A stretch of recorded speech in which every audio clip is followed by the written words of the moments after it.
Hey gang, and welcome to another free deck preview, courtesy of Wizards of the Coast. They were kind enough to send me one of the deck breakdowns for one of the new Wilds of Eldraine commander decks, Virtue and Valor. This deck is green and white, with a heavy emphasis on enchantments. We've got some exciting new cards, and some great reprints to go over, so let's waste no time and get directly into this. First up is the face card, which you've probably already seen, and that's Eldraine of the Wilds. For only 4 mana, 2 of which is colorless, a green and a white, we get a human knight legendary creature that's also 4 power and 4 toughness. We see one of my favorite triggers which harken back to the Titan cycle, which is that whenever Eldraine of the Wild Court enters the battlefield or attacks, she gets to do something. In this case, it's creating a virtuous roll token attached to another target creature we control. Roll is a brand new mechanic seen in the wilds of Eldraine, and it's basically a token aura that we get to attach to our creatures. In the case of Virtuous, it allows our enchanted creature to get +1/+1 for each enchantment we control. This means every time you attack, it'll get progressively stronger, which for a Boggles or an aura-based deck is exactly what we want to be doing. In addition, Eldraine has another trigger, which is whenever an enchanted creature you control deals combat damage to a player, you get to draw a card. You'll notice that it's not limited to 1 or more creatures, and that means that for every enchanted creature connecting, we get to draw a card, which is just great. The second legendary from this box set is Eldraine, Casting Director. Coming in at a cheaper mana cost of only 1 colorless, a green and a white, this legendary human bard has a trigger that happens whenever it or another creature enters the battlefield, provided it's a non-token. This allows us to choose 3 different types of rolls, either the Royal Roll, Sorcerer Roll, or the Monster Roll, and attach it to that creature. Monster is pretty great because it gives +1/+1 in trample, meaning you'll be able to connect more, while Sorcerer also pumps our creature, but also gives us valuable scry, allowing us to get rid of top deck cards we don't necessarily want. All the rolls provide a baseline of +1/+1 to a creature, and Royal seems to be more of a defensive one, providing our creature with Ward 1. I think Eldraine's a great commander, as it allows us to basically choose what token we want to attach to a creature based on the creature and what it needs. You want to do something offensive? Attach the Monster Roll. You want to make sure that creature's safe? Attach the Royal. You want to just get some decent value and help smooth out your draw? Go with the Sorcerer. This just feels like a really fun design and allows us to really help customize our deck as the game goes on and on. Next up, we have Giant Inheritance. Coming in at 5 mana for the aura, this enchants onto a creature giving it +5/+5, and whenever it attacks, we get to create a monster roll token attached to up to 1 target attacking creature. That means it can attach to itself. We also have the second ability of whenever Giant Inheritance is put into the graveyard from the battlefield, we get to return it to its owner's hand, which is kind of like Rancor. I can see this being really powerful in a deck like Wolfgar, which allows us to get 2 on-attack triggers. Arguably one of the cutest arts in the entire deck, Knick-Knack Oof has also one of the most powerful abilities as well. It's got X in its spell and 1 green, and it comes into the battlefield with X +1/+1 counters, but that's not the best part. The second ability, which is when the Knick-Knack Oof enters the battlefield, we get to reveal our top X cards of our library. We can then put any number of aura cards with mana value X or less from among them onto the battlefield. You then get to put the remaining cards that were revealed that way in a random order onto the bottom of your library. I'm making a bit of an assumption, but I'm guessing that you get to put the aura cards you find with the oof onto other creatures, and this can really be a great payoff later on when you've got no board but a ton of mana, and make one creature or many creatures enchanted and buffed up. I think this is fantastic, and I'm really curious to see what people do with this. Liberated Livestock is 6 mana, and it comes in with 4 power and 6 toughness. It's got 3 creature types, which are cat, bird, and ox, and it lives up to its ability with those 3 types. When the livestock dies, we get to create a 1/1 white cat token with lifelink, a 1/1 white bird token with flying, and a 2/4 white ox token. But what makes it even better is that for each of those tokens, we get to put an aura from our hand, or more importantly, the graveyard attached to it, which is just awesome. I think this card would do probably best with a birthing pod or some other way to sacrifice it or not have to pay for the full cost. 6 mana is a lot, and having to make the creature die to get the maximum benefit from it seems like a bit of a tall order. I think the strength in this card will rely heavily on how the deck is built, as you really want to cheat it out and have some way to sacrifice it immediately, provided you have a good hand or graveyard full of auras. If you do, this card is nuts. If not, this seems like a bit of a dud. Next up is the Loamcrafter Fawn. 3 mana gets us this 3/3 Satyr Druid, and when it enters the battlefield, we can discard up to 1 or more land cards. When we do, we get to return that many target non-land permanent cards from our graveyard to our hand. This is a good way to get back some enchantments, planeswalkers, creatures, whatever you need at the cost of losing some lands. Chances are green is going to be running ways to play them from the graveyard anyway, so you're really not losing too much. You can potentially refill your hand with better cards for only 3 mana. The Ox Drover is a 4 mana 4/4 human peasant. It comes in with vigilance, and it can't be blocked by oxen, which is kind of a fun mechanic. Whenever the Ox Drover enters the battlefield or attacks, once more one of my favorite triggers, target opponent creates a 2/4 white Ox creature token, and you get to draw a card. This is decent card draw in white, which is kind of hard to find, and I particularly love the flavor text. Ho, Shaggyfoot! Lumpton, pick up those hooves! Edge wall by sundown or I'll sell a lot of you to a witch! I love it, it's very fairy tale-esque, very grim, very fun. I just think that they've done a great job with this set, and the art is just gorgeous, considering it's just a human riding an ox. Songbird's Blessing at 4 mana is an aura, and whenever enchanted creature attacks, we reveal cards from the top of our library until we reveal an aura card. You get to put that onto the battlefield, and if you don't, you put it to your hand. You then put the rest on the bottom of your library in a random order. You'll never want to enchant this onto a creature that can't attack that turn, as I feel like this is prime target removal. But it could be very strong in a deck like Geist of St. Traft, or maybe even the Hexproof Narset. I could see someone swinging a creature and then getting something like Eldrazi Conscription onto it for free, which is just brutal. You could also consider it in some kind of Voltron aura-based Ishin deck, as you'll get 2 triggers of this when you attack if your commander's out.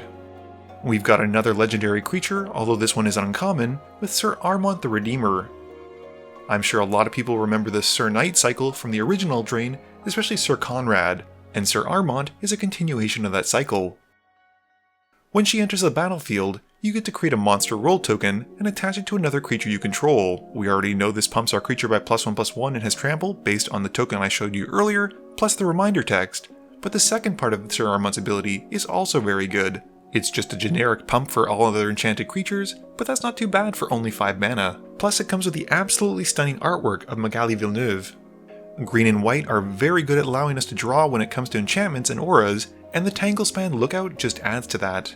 For 3 mana, this 2/3 cares that whenever an aura enters the battlefield, it lets us draw a card. This works really well since most of the deck, and tokens, it doesn't even care if it's a token or not, and that works really well with the role focus of this deck. The next card reminds me heavily of Figure of Destiny, which is the Timber Paladin. 2 mana gets us a 1/1 Artifact Knight, which doesn't really do anything by itself, but as we go through its abilities, you'll see that it gets bigger and bigger and bigger. The more auras it has, the bigger it becomes, and with only 1 aura, its base power and toughness becomes 3/3. With 2, it becomes a 5/5 and gains vigilance, and with 3 or more, it has toughness, vigilance, trample, and a whopping 10/10, not to mention everything else the other auras grant. Considering how many rolls we're able to attach and things that allow us to cheat other enchantments and auras out into play, I can see this becoming very big very quickly. Not to mention if you give it double strike, this can become a real threat to our opponents very fast. The last new card is Unfinished Business, and this sorcery allows us to return a creature card from our graveyard to our battlefield, which for 5 mana is basically a Karmic Guide. In addition though, we get to return up to 2 target auras, and interestingly enough, equipment cards from our graveyard to the battlefield and attach them to that creature. This will allow us to rebuild after a pretty brutal board wipe, and considering this deck is focused heavily around auras, it's really nice to see the equipment cards getting brought back as well, which gives us a bit more versatility with this card for other decks outside of just aura-based ones. I also enjoy the Defiant flavor text, which is "My story ends when I say so." The art depicts this beautifully, as the creature is coming back and you can see the magical armor and stuff attaching itself to it as it comes. So those are the new cards that are being included in this deck. Let's go look at the reprints and see what we get. So here we go, these are the reprinted cards in the deck. As you can see, there's a real emphasis on creatures. There are, I will say, 39 lands, which seems like a tad much considering we're running green, but you know, it's a precon that typically happens. In terms of reprint value for creatures, I think we actually get a decent amount of stuff in this. We have stuff like Eidolon of Blossoms, which is a couple bucks. Surprisingly, Umbra Mystic is in this, and I don't think it's actually been reprinted outside of the list before, and that's almost $10 right there. Of course, this is a precon deck, so what would be a white precon deck without Sun Titan, which still somehow costs more than $1, which seems insane to me. Surprisingly, also, Core Spirit Dancer has been reprinted and lost a lot of the value, but it's a good draw engine. I'm also a big fan of seeing Sanctum Weaver. This is one of my favorite cards from Modern Horizons 2. I think it's just a really good mana dork for anything that has a lot of enchantments, and a Stetson champion just gets big and draws you a bunch of cards. Moving down to sorceries, we actually see one of the cards that I'd planned on actually recommending for this deck, which is Retether, since it allows us to return all of our aura cards from our graveyards and enchant creatures with them, which is just, great. Winds of Wrath, again, works really well with the deck since we're enchanting creatures to begin with, so they basically get away from being destroyed, and it's a 5-mana board wipe, which isn't that bad. I am surprised that there isn't any sorcery-based ramp, like even Rampant Growth or Cultivate or Kadama's Reach. I guess they were reprinted recently in the Commander Masters set, but I think they could easily put into this deck. Generous Gift is the only other instant speed piece of removal, and it's a good one, as it destroys any permanent that we need to, but it gives an opponent 3/3, which really isn't that bad since typically our creatures are going to be massive thanks to the auras. Mana Rocks, again, you have the typical Arcane Signet and Soul Ring, and moving to enchantments, we actually have a decent amount of good ones in this.